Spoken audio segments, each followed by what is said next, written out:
આજે આપણે રવા મસાલા કેવી રીતે બને એ આપણે જોઈએ છીએ। આવી રીતના રવાનો લોટ પલાળી દીધો છે, એમાં ધાણા અને મરચાં નાખી દીધા છે અને મોટા તવા ઉપર એને પાથરી દીધો છે। એકદમ ક્રિસ્પી અને યમી બનશે આ મસાલા રવા ઢોસા। એની અંદર બટાકાનો મસાલો પડશે, જોરદાર આ યમી મસાલા બટાકાનો મસાલો છે। બે ટાઈપના મસાલા છે, એક મૈસૂરનો મસાલો છે, એક મસાલા ઢોસાનો મસાલો છે। એ આપણે આ રવાની અંદર નાખશું। આ રવા મસાલા આપણે હવે બની જશે।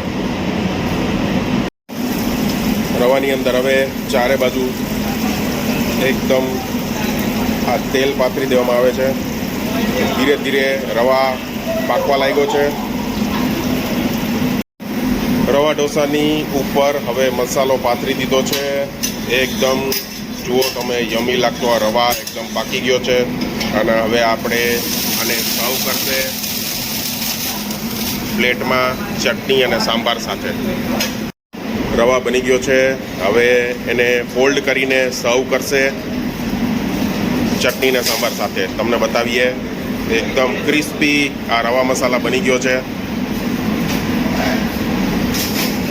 રવા પ્લેટમાં આવી ગયો છે, એની સાથે સાંભાર અને ચટણી જુઓ તમે રવાનું ક્રિસ્પીનેસ જોઈ લો, એકદમ યમી ઢોસો છે।